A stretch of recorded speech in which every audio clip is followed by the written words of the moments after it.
Temporary ಗೋಲ್ ಈ ವರ್ಷದಲ್ಲಿ ಏನಾಗಬೇಕು. ಶಾರ್ಟ್ ಟರ್ಮ್ ಗೋಲ್ 5 years ಅಲ್ಲಿ ಏನಾಗಬೇಕು. Long term goal 10 years, after 10 years ನಲ್ಲಿ ಏನು ಮಾಡಬೇಕು. What should be reachable one. I mean, what is your progress in academics or even in personal life or in family life? What is that temporary goal? The second is what?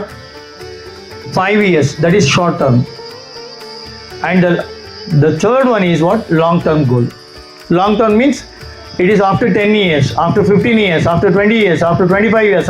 When short term goal always gives short term gain. Short term goal always gives short term gain. Long term goals always gives long term gain. But in case of long term goal, you won't get the early success. For example, a profession like advocate. Just an example. The profession advocacy starts by 35 plus only. All the graduation by universities, they have to register in bar council and have to start the practices in what? One of the leading advocates. They used to give some package that is very less and it is not handy. Later onwards, once they start to work on their own, that means 35. Of course, later retirement is also more, because even after 70 also they can go to court and they can practice. Late start, late end. Whereas software, early start, early exit. This is the nature rule. Okay, fine. ಸಭಾ ಒಂದು ದೊಡ್ಡ ಚಪ್ಪಾಳೆ. MNC ಕಂಪನೀಸ್ಗಳು ಇಷ್ಟಪಡೋದು ಇಂಥವ್ರನ್ನ. Who is ready to take the leadership, who is ready to work with temporary goal, first rank in college. good. Short term goal, learn skills, knowledge and to become responsible. Long term, become a successful person.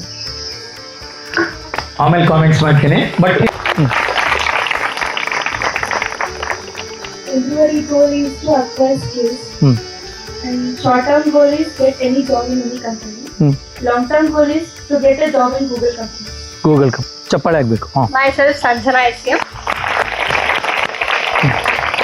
So my first next plan is to get higher education. With it, I want to become a content creator. Then my next 5 years plan is administrative officer of any reputed institution. As well as my long term goal is to become the principal of any reputed institution. My temporary goal is 85% of BCom. And short term goal is become a good marks in all sem. Temporary goal good percentage. Short term goal civil service select ಆಗೋದು. Long term goal give service to society. Of time you are going to focus, give for what? Content creating. And how much time go for doing your graduation or post graduation, etc. See, unless ಈಗ ನೀವೆಲ್ಲ sustain ಆಗಬೇಕು, ನಿಮ್ಮ ಕಾಲ ಮೇಲೆ ನಾವು ನಿಲ್ಲಬೇಕು ಅಂತ ತೀರ್ಮಾನ ಮಾಡಿ ಗ್ರ್ಯಾಜುಯೇಷನಿಗೆ ಬಂದಿದ್ದೀರಾ ಅಂದಮೇಲೆ ಒಂದು ಜಾಬ್ ಬೇಕು ಅಂದಮೇಲೆ ಒಂದು ಸ್ಯಾಲ್ರಿ ಬೇಕು, ಸ್ಯಾಲ್ರಿ ಬಂದಮೇಲೆ ನಿಮ್ಮ ಲೈಫಿನ ಸಕ್ಸಸ್ಸನ್ನು ಈ ಸೊಸೈಟಿ ನೋಡುತ್ತೆ. ಅಥವಾ ನೀವೇ ನಿಮ್ಮ ಓನ್ ಇದರಲ್ಲಿ ಸ್ಟಾರ್ಟ್ ಆಗಬೇಕು ಅನ್ನೋದಾದರೆ ಕ್ಲಾರಿಟಿ ಕೊಡಿ. ಇದು only tips for you. Go to point. ಹಾಗಾದರೆ ಒಂದು ಪಾಯಿಂಟ್ ಕ್ಲಿಯರ್ ಆಯಿತು.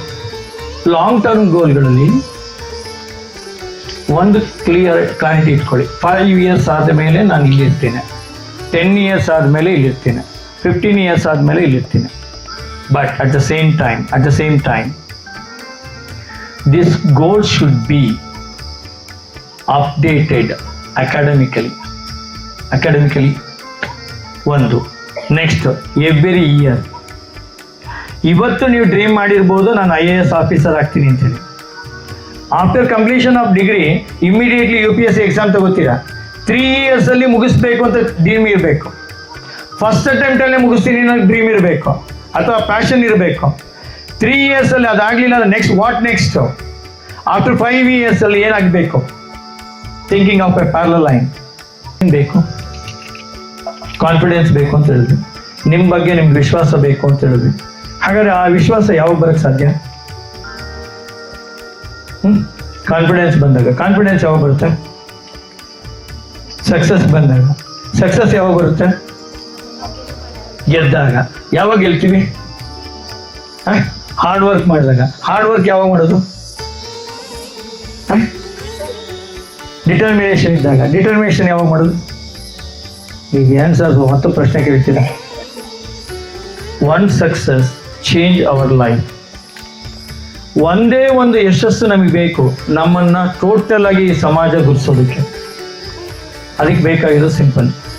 ಯಾರಲ್ಲಿ ಇಚ್ಛಾಶಕ್ತಿ ಜಾಸ್ತಿ ಇರುತ್ತೆ, ಛಲ ಬಿಡದೆ ತ್ರಿವಿಕ್ರಮನ ತೆಗೆಯೋದಲ್ಲಿ ಹೋರಾಡುವ ಮನೋಭಾವ ಇರುತ್ತೆ, ಇಡೀ ಜಗತ್ತೇ ನನ್ನನ್ನು ಎದುರಾಕಿದ್ರು ತೊಂದರೆ ಇಲ್ಲ, ಇಡೀ ಜಗತ್ತೇ ನನ್ನನ್ನು ಕಡೆಗಣಿಸಿದ್ರು ಪರವಾಗಿಲ್ಲ, ನಾನು ಮಾಡಿಯೇ ತೀರ್ತೀನಿ ಅನ್ನೋಂಥದ್ದು ಇರುತ್ತಲ್ಲ, ಹೇಳಿದಲ್ಲ ಅವಾಗಲೇ. Unless if you are not accepted your defeat in your heart, nobody can stop you. Drive ಅಂತ ಹೇಳಿದ್ರೆ ಸಿಂಪಲ್. 3 ಪಾಯಿಂಟ್ಸ್ಗಳನ್ನ ನಿಮ್ಗೆ ಯಾವುದು ತುಂಬ ಇಷ್ಟಪಡ್ತೀರಾ ಲೈಫಲ್ಲಿ, ತುಂಬ ಇಷ್ಟಪಡ್ತೀರಾ, ಅದು 3 ಪಾಯಿಂಟ್ಸ್. ಯಾವುದನ್ನ ತುಂಬ ಹೇಟ್ ಮಾಡ್ತೀರಾ, ಆ 3 ಪಾಯಿಂಟ್ಸ್. ಒಂದು ಉದಾಹರಣೆ ಕೊಡ್ತೀನಿ. ನನಗೆ ಸ್ವೀಟ್ ಅಂದ್ರೆ ಭಯಂಕರ ಇಷ್ಟ. ನನಗೆ ಬೆಳಗ್ಗೆ ಎದ್ದು ಓದೋದು ಅಂದ್ರೆ ಭಯಂಕರ ಇಷ್ಟ. ಅಯ್ಯೋ, ಮಾತಾಡೋದಂದ್ರೆ ಭಯಂಕರ ಇಷ್ಟ. Negative points. ಇವತ್ತು ಅನ್ಕೊಂಡಿದ್ದೇನೆ ಇನ್ನೊಂದು ವಾರ ಬಿಟ್ಟು ಮಾಡೋದು, ಬಿಕಾಸ್ ಬೇರೆ ಬೇರೆ ಆಕ್ಟಿವಿಟೀಸ್ ಅಲ್ಲಿ I focus on that areas and thereby I forget to this job. Second, ಖಾರ ತಿನ್ನೋದು ನನಗೆ ಆಗಲ್ಲ. ನನಗೆ ಬಿಸಿನೀರಲ್ಲಿ ಸ್ನಾನ ಮಾಡೋದು ಆಗಲ್ಲ. Motivator, of course use national level motivator Balachandra sir, still I remember that fellow and with a love ಕರೆಯೋದು ಬಾಲಾ ಸರ್ ಅಂತ. ಅವನು ನನ್ನೇ ಎಂಜಾಯ್ ಮಾಡು. That means life is what, how you are going to accept the things and how you are going to convert that negative into positive. That is most important. ಓಕೆನಾ? ಬಾಲ ಸರ್ಜಿಕ್ ಅಂತ ಕೊಟ್ಟಿದ್ದೀರಾ. ಈಗ ಯಾವುದನ್ನ ನೀವು ಇಷ್ಟ ಅಂತ ಹೇಳಿದಿರೋ ಅದನ್ನ ಬಿಡಬೇಕು, ಯಾವುದನ್ನ ನೀವು ಹೇಟ್ ಮಾಡ್ತಾ ಇದ್ದೀರೋ ಅದನ್ನ ಮಾಡಬೇಕು. Message simple. The reality world is totally different. The reality world is totally different. Sometimes you may miss your most loving person, or sometimes you are going to miss by loving profession also. ಜಗತ್ತಿನಲ್ಲಿ ನೀ ಇಷ್ಟಪಡುವಂಥ ಹಲವು ಸಂಗತಿಗಳನ್ನ ನೀ ಕಳ್ಕೊಳ್ಬೇಕಾದ ಪರಿಸ್ಥಿತಿ ಬರಬಹುದು. ಜಗತ್ತಿನಲ್ಲಿ ನೀ ಯಾರನ್ನ hate ಮಾಡ್ತಾ ಇದೆಯೋ ಅವ್ರ ಜೊತೆಗೆ ಬದುಕಬೇಕಾಗಬಹುದು. Be mentally prepare for that. For that you required what?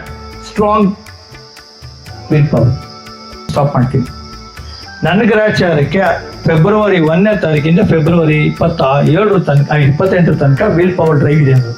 ಅದೇ ತಿಂಗಳಲ್ಲಿ ನನ್ನ ಅಣ್ಣನ ಮಗಳ ಮದುವೆ ಇನ್ವಿಟೇಷನ್ ಕೊಡೋಕ್ಕೆ ಮನೆಗಳಿಗೆ ಹೋಗ್ಬೇಕು. ಹೆಂಡತಿ ಕರ್ಕೊಂಡು ಹೋದರೆ ನನ್ನ ಮನೇಲಿ ಮದುವೆ ಇದೆ ಬನ್ನಿ ಅಂತಿದ್ದೀನಿ. ಅವ್ರು ಕಾಫಿ ಆಫರ್ ಮಾಡಿ, ಬೇಡ ಕಾಫಿ ಟೀ ಕುಡಿಯಲ್ಲ. ಓಕೆ ಫೈನ್, ಜ್ಯೂಸ್ ಕೊಡ್ತೀನಿ. ಜ್ಯೂಸು ಬೇಡ. ಇಲ್ಲ ನೀವು ತೊಗೊಳ್ಳೇಬೇಕು, ಫಸ್ಟ್ ಟೈಮ್ ಬಂದಿದ್ರೆ ತೊಗೊಳ್ಳೇಬೇಕು. ಹಾಗಾದ್ರೆ ಶುಗರ್ಲೆಸ್ ಕೊಡಿ. ಯಾಕೆ ಶುಗರ್ನ? ಇಮ್ಯಾಜಿನ್ ನನ್ನ ವೈಫ್ ಕತೆ ಏನಾಗಿರ್ಬೋದು. ಅವಳು ರೀ ಸುಮ್ಮನೆ ಕುಡಿರಿ, ಇಲ್ದಿದ್ರೆ ನನಗೆ ಬೇರೆ ಫೋನ್ ಮಾಡಿ ಹೇಳ್ತಾರೆ, ಏನಮ್ಮ ನಿನ್ನ ಗಂಡನಿಗೆ ಹಿಂಗಾಗಿದೆ ಅಂತಲ್ಲ, ಒಂಚೂರು ಇದನ್ನ ಹೇಳಮ್ಮ, ಈ ಡಾಕ್ಟರ್ನ ರೆಫರ್ ಮಾಡಮ್ಮ. ನನ್ನ like that, but I use to enjoy it. ಯಾಕೆ ಹೇಳಿ? ನನ್ನ ಬಗ್ಗೆ ಇಷ್ಟು ಕನ್ಸರ್ನ್ ತೋರಿಸೋ ಇಷ್ಟು ಜನ ಇದಾರಲ್ವಾ, ಸೊ ಅವ್ರಿಗೆ ಖುಷಿ ಆಯ್ತು. ಕೆಲವ್ರಂತೂ 10 ನಿಮಿಷ ಫೋನಲ್ಲಿ ತಲೆ ತಿಂದ್ರು. ಇಲ್ಲ ರೀ ವಿಲ್ ಪವರ್ ಏನಾದ್ರು, ಅದೇನು ವಿಲ್ ಪವರ್ ಡ್ರೈವ್ ಅದೇನದು? ನಿನಗೆ ಈ ವಯಸ್ಸಲ್ಲಿ ಬೇಕಾ? ಆಸ್ ಲೆಕ್ಚರ್ ಆಗಿ ಬೇಕಾ? ನಿಂಗೆ ಏನು ಮಾಡೋಕ್ಕೆ ಏನು ಕೆಲಸ ಇಲ್ವಾ? ಇನ್ನೂ ಏನು ಮಾಡೋಕೆ ಕೊಟ್ಟಿದ್ಯಾ? ಲೈಕ್ ದಟ್ ಬೈಗಳನ್ನು ಬಂತು. But I know what is the merit. ಅದಾದ್ಮೇಲೆ ಸೆಕೆಂಡ್ ಇನ್ನೊಂದು ವಿಲ್ ಪವರ್ ಡ್ರೈವ್. ಬಹುಶಃ ಇದನ್ನ ಈ ಸಲ ಯಾವ್ದು ಆಪ್ತಂದು ರೈಸ್ ಐಟಮ್ ಬಿಡ್ತೀನಿ ಸರ್. ಹೊಟ್ಟೆಗೆ ಅನ್ನ ತಿಂದೆ, ಇನ್ನೇನು ತಿಂದೆ ಮಗ?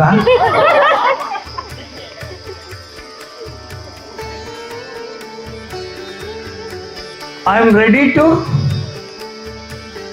1 month ರೈಸ್ ಯೂಸ್ ಮಾಡಲ್ಲ, ರೈಸ್ ಪ್ರಾಡಕ್ಟ್ಸ್ ಅನ್ನು ಯೂಸ್ ಮಾಡಲ್ಲ. ಇಡ್ಲಿ ಯೂಸ್ ಮಾಡಂಗಿಲ್ಲ, ದೋಸೆ ಯೂಸ್ ಮಾಡಂಗಿಲ್ಲ, ಯಾಕೆಂದ್ರೆ because of they are all right products. ಯಾವುದೂ ಇಲ್ಲ, ರೈಸ್ ಐಟಮ್ ಇರೋ ಸಪೋರ್ಟೆಡ್ ಮೆಟೀರಿಯಲ್ಸ್ ಯಾವುದನ್ನು ಯೂಸ್ ಮಾಡಲ್ಲ ಅಂತೀನಿ. I should thanks to my wife, but her support is 100% ಹೇಳ್ತೀನಿ. ಯಾವತ್ತೂ ಹೇಳ್ತಿರ್ತೀನಿ ಅವಳಿಗೆ, ನೀನು ಗ್ರೇಟ್ ಕಣಮ್ಮ ಅಂತ ಕೇಳಿದ್ರು. ವುಮೆನ್ ಮನ್ಸ್ ಮಾಡಿದ್ರೆ ಏನು ಬೇಕಾದ್ರೂ ಮಾಡ್ತಾಳೆ. ನಾನು ಇವತ್ತು ದೊಡ್ಡದಾಗಿ ಹೇಳ್ಕೊತಾ ಇದ್ದೀನಿ, ಆದ್ರೆ ಅದ್ರ ಹಿಂದ್ಗಡೆ ಸಪೋರ್ಟ್ ಅವಳದು. ಅಲ್ಲೋ, ಸುಮ್ಮನೆ ಇರಬಾರ್ದು, ಇಲ್ಲಿಂದ ಮೇಲಕ್ಕೆ ಬರಬಾರ್ದು. Are you ready? ಈಗ ಒಂದು ಕ್ಲಿಯರಿಟಿ ಕೊಡ್ತೀನಿ ವಿತ್ ಡಿಫ್ರೆಂಟ್ ಗೋಲ್ಸ್. ಇವತ್ತು ಬಟ್ಟೆ ಬೈಸ್ಕೊಂಡೆ, ಎಲ್ಲವನ್ನೂ ನೋಡಾಗಿತ್ತಲ್ವಾ, ಆವಾಗ ಅನಿಸ್ತಿತ್ತು ಕಮಾಂಡ್ ಅವತ್ತು ಮಾಡಿದ್ವಿ ಇವತ್ತು ಮಾಡ್ತೀವಿ, command do it. People may think in a different way. They make pass the comments in a different style. Forget it. Excuse it. Love them. But go forward. Because you know what you are doing. Your destiny is clear. Your goal is clear. Hello. Walking and talking. ಎರಡಕ್ಕೂ narrow ಬಂದಾಗ ಏನು ಮಾಡ್ತೀವಿ ಅದನ್ನು ಹೇಳಬೇಕು, ಏನು ಹೇಳ್ತೀವೋ ಅದನ್ನು ಮಾಡಬೇಕು. Hello, ಆಗ ನಿಮ್ಮ ಬಗ್ಗೆ ನಿಮ್ಮದೇ ಆದ ಒಂದು ಸರ್ಕಲ್ ಡೆವಲಪ್ ಆಗುತ್ತೆ. ಸರ್ಕಲ್ ಆಫ್ ಇನ್ಫ್ಲೂಯೆನ್ಸ್ ಹೇಗಿರುತ್ತೆ ಅಂತ ಹೇಳಿದ್ರೆ, she is like that only. Once she express, definitely she will do it. It will be create your own reputation in the family, in the jobbing area, or even in the society etcetera. ಪಾಯಿಂಟ್ಸಲ್ಲಿ ಈ 2 points ಮಾತ್ರ ಬರೀರಿ. The best part and the worst part ಎರಡೆರಡೆ, just only 2. Fast ಆಗಿ ಬರಿಬೇಕು. Best ಅಂತ ಒಂದು heading ಹಾಕೊಳ್ಳಿ, ಈ ಕಡೆ ವರ್ಸ್ಟ್ ಅಂತ ಹೆಡ್ಡಿಂಗ್ ಹಾಕಿ, ಅಥವಾ ಲೈಕ್ ಆ್ಯಂಡ್ ಡಿಸ್ಲೈಕ್ ಅಂತ ಹೆಡ್ಡಿಂಗ್ ಹಾಕೊಳ್ಳಿ. ಒಂದು ಕಡೆ ಲೈಕ್ ಆ್ಯಂಡ್ ಅದರ ಕಡೆ ಡಿಸ್ಲೈಕ್. ನೀವೇನೋ ಒಂದು ಬರ್ದಿದ್ದೀರಲ್ವ, ರೈಟ್ ನಾವು ಮನೆಗೆ ಹೋದ್ಮೇಲೆ ಇನ್ನೊಂದು ಸುಲಭ ಆಗುತ್ತೆ. ಲೈಕ್ ಬರಿಬಾರ್ದಿತ್ತು, ಅದು ಬರಿಬೇಕಿತ್ತು. ಓಕೆ, ಎಷ್ಟು ಜನಕ್ಕೆ ಇಲ್ಲಿರೋರಿಗೆ, how many of them are feeling I am able to do it? Willpower drive. It may be for 1 week, or it may be for 15 days, or it may be 1 week or 1 month. How many of them are ready to accept the challenge of in your life now? ಬೇರೆ ಎತ್ತೋದು ಬೇಡ, ಹಿಂಗೆ ಎತ್ತಿ. ಇಷ್ಟು ಜನ ready ಇದ್ದೀರಾ? Really? Voice ಕೊಡಿ. Really? Face the toughest period with clarity. ಏನು ಮಾಡಬೇಕು ಅಂತ ಕ್ಲಾರಿಟಿ ಇರುತ್ತೆ, ಹೇಗೆ ಮಾಡಬೇಕು ಅಂತ ಕ್ಲಾರಿಟಿ ಇರುತ್ತೆ. ಬಿಕಾಸ್ ಒಳಗಡೆ ಇರೋಂಥ ಆತ್ಮವಿಶ್ವಾಸ ನಿಮ್ಮನ್ನು ಪುಷ್ ಮಾಡುತ್ತೆ. ಓಕೆನಾ? ಲಾಸ್ಟ್ಲಿ ಫೈನಲಿ ಒಂದು ಚಾಲೆಂಜ್ ಕೊಡ್ತಿದ್ದೀನಿ. ಅಂದರೆ ಚಾಲೆಂಜ್ ಅಂದರೆ ಕರೆಂಟ್ ಸಿನಾರಿಯೋನಲ್ಲಿ job are based on the 2 things. One is your course knowledge. BCom ಮಾಡ್ತಿರೋರು ನಿಮ್ಮ ಸಬ್ಜೆಕ್ಟಿನ ಸಬ್ಜೆಕ್ಟ್ ನಾಲೆಡ್ಜ್, BCA ಮಾಡ್ತಿರೋರು ನಿಮ್ಮ CS-ನ ಬೇಸಿಕ್ ನಾಲೆಡ್ಜ್. ನಂಬರ್ 1. ನಂಬರ್ 2, ಇವತ್ತಿನ ಕರೆಂಟ್ ಟ್ರೆಂಡ್ ಯಾವುದು? AI. If you are not updated, then you will become outdated. ಹೋಗ್ಬೇಕಾಗಿರೋದು new more creations for AI. ಅದಕ್ಕೆ ಏನು ಬೇಕಾಗಿದೆ ಅದು ಕೇಳ್ತಿರೋದು ಎರಡೇ. 10 ಜನ ಮಾಡುವಂಥ ಡೇಟಾನ ನೀನು ತಗೊಂಡು ಅನಲೈಸ್ ಮಾಡು ಅಂತ ಹೇಳ್ತಾರೆ. ಅನಲೈಸ್ ಮಾಡಿ ರಿಸಲ್ಟ್ ಕೊಡ್ತಿದೆ. ಒಂದು ಹೇಳೋದು ಒಂದೇ, ರೀಲ್ಸನ್ನ ನೋಡಿಕೊಂಡು ರಿಯಲ್ ಲೈಫಿಂದ ದೂರ ಹೋಗಬೇಡಿ. ರೀಲ್ಸ್ಗಳು ನಿಮಗೆ ಅನ್ನ ಕೊಡಲ್ಲ. ರೀಲ್ಸು ಅನ್ನೋದು ಸಹ ಜಗತ್ತು ಒಂದು ಇಂಡಸ್ಟ್ರಿಯಿಂದ ನಿಮ್ಮನ್ನು ಮೋಸ ಮಾಡ್ತಿರೋದು. ನೆನ್ಪಿಟ್ಕೊಳ್ಳಿ, ಹೈಲೈಟ್ ಮಾಡ್ದ, ಅಷ್ಟು ಜನ ನೋಡೋಕೆ ಶುರು ಮಾಡಿದ್ರು, ಹೊಸ ಫೀಲ್ಡ್ ಬಂತು, ಹೊಸ ಜನಕ್ಕೆ ಕ್ರೇಜ್ ಕೊಡ್ತು, ಅಷ್ಟು ಜನ ವ್ಯೂವರ್ಸ್ ಆಯಿತು, ಅವನಿಗೆ 1 ಪೈಸೆ ಬಂದರೂ ಅವನು ಶ್ರೀಮಂತ ಆದ. ಆದರೆ ಜಗತ್ತೇನು ಫೇಸ್ ಮಾಡ್ತು? ಇವತ್ತು ವರ್ಲ್ಡಲ್ಲಿ ವಾರ್ ನಡೀತಾ ಇದೆ. ಗ್ಯಾಸ್ ಇಲ್ಲ ಅಂತ ನಾವು ಬಡ್ಕೋತಾ ಇದ್ದೀವಿ. ಅದ್ರ ಹಿಂದ್ಗಡೆ ಇರೋದು ಅಗೇನ್ ಇಂಡಸ್ಟ್ರಿ ಪರ್ಸನ್ಸ್. ಜಗತ್ತಿನಲ್ಲಿ ಇಷ್ಟೆಲ್ಲ ಹತ್ಕೊಂಡು ಬರೋದು 4 ಜನ ಶ್ರೀಮಂತರವರು. ಪೇಪರ್ನ ದಿನನಿತ್ಯ ನೋಡಿ, ಯಾಕೆಂದರೆ ಕೆಲವರು ಸರ್ವಿಸ್ ಸೆಕ್ಟರ್ಗೆ ಬರಬೇಕು ಅಂತಿದ್ದೀರಾ, ಕಂಪ್ನಿ ಸೆಕ್ಟರ್ಸಿಗೆ ಹೋಗ್ಬೇಕು ಅಂತಿದ್ದೀರಾ. ಕರೆಂಟ್ ಸಿನಾರಿಯೋನಲ್ಲಿ ಕರೆಂಟ್ ಇವೆಂಟ್ಸ್ ಬಗ್ಗೆ ತುಂಬಾ ಇನ್ಫಾರ್ಮೇಷನ್ ಸಿಗೋದು ಯೂಟ್ಯೂಬಲ್ಲ, ಪೇಪರಲ್ಲಿ ಓದಿ, ಆರ್ಟಿಕಲ್ಸ್ಗಳನ್ನ ಓದಿ, ಪರ್ಟಿಕ್ಯುಲರ್ಲಿ ಆರ್ಟಿಕಲ್ಸ್ನ ಓದಿ. ಸೈಂಟಿಫಿಕ್ ಆರ್ಟಿಕಲ್ಸ್ ಇರ್ಬೋದು, ಬಿಸ್ನೆಸ್ ಆರ್ಟಿಕಲ್ಸ್, ಎಸ್ಪೆಷಲಿ BComನವರು ಬಿಸ್ನೆಸ್ ಆರ್ಟಿಕಲ್ಸ್ ನೋಡಿ, ಈವನ್ BCನವರು. ಯಾಕೆಂದರೆ ನಿಮ್ಮ ಜಾಬು ಎರಡೂ ಕಡೆ ಸೆಕ್ಟರ್ಸ್ನಲ್ಲಿ ಆಪರ್ಚುನಿಟಿ ಇದೆ, ಓಪನ್ ಆಪರ್ಚುನಿಟಿ ಇದೆ, even in the commerce industry, even in the software industry. ಹಾಗಾಗಿ ಕರೆಂಟ್ ಇವೆಂಟ್ಸಲ್ಲಿ ಏನು ನಡೀತಾ ಇದೆ, ರಷ್ಯನ್ ಗೌರ್ಮೆಂಟಲ್ಲಿ, ಅಮೇರಿಕನ್ ಗೌರ್ಮೆಂಟಲ್ಲಿ ಒಂದು ಆರ್ಡಿನರಿ ಜಾಬಲ್ಲಿದ್ದವನು ಇವತ್ತು ವೆಪನ್ಸ್ಗಳ ಇಂಡಸ್ಟ್ರಿ ಮಾಡಿಕೊಂಡು ಒಂದೇ ದಿನದಲ್ಲಿ 1,000 crores ಟುಗೆದರ್ ಅವನಿಗೆ ಟ್ರಾನ್ಸಾಕ್ಷನ್ ಆಗ್ತಿರೋದು. 1,000 crores earning profit per day. ಎಷ್ಟು ದಿನ ವಾರ ಇರುತ್ತೋ ಅಷ್ಟು ದಿನ ಆಟ ಆಡೋದು. ಎರಡು ಲಿವಿಂಗ್ ಎಕ್ಸಾಂಪಲ್ ಯಾಕೆ ಕೊಟ್ಟೆ ಅಂದರೆ, ಕರೆಂಟ್ ಈ ಸಿನಾರಿಯೋನ ನೋಡದೆ ಹೋದರೆ ನೆಕ್ಸ್ಟ್ ದಿನ ಏನಾಗ್ತದೆ ಅಂತ ನಿಮ್ಗೆ ನಾಲೆಡ್ಜ್ ಇಲ್ಲದೆ ಹೋದರೆ ಆಪರ್ಚುನಿಟೀಸನ್ನು ಕಳ್ಕೊತಾ ಹೋಗ್ತೀರಿ. ಯಾರು ಫಾಸ್ಟ್ ಇರ್ತಾರೋ ಅವರಿಗೆ ಆಪರ್ಚುನಿಟಿ ಜಾಸ್ತಿ ಸಿಗುತ್ತೆ. ಕ್ಲಿಯರಾ? ಇಷ್ಟೆಲ್ಲ ವಿಚಾರಗಳನ್ನು ನನಗೆ ತಿಳಿಸ್ಲಿಕ್ಕೆ ಅವಕಾಶ ಕೊಟ್ಟಿದ್ದಕ್ಕಾಗಿ ಧನ್ಯವಾದಗಳನ್ನು ಗಣಾಚಾರಿ ಸರ್ಗೆ ಮತ್ತು ನಿಮ್ಮ ಪ್ರಿನ್ಸಿಪಾಲ್ಗೆ ತಿಳಿಸ್ತಾ, ಇದು ಮೋಸ್ಟ್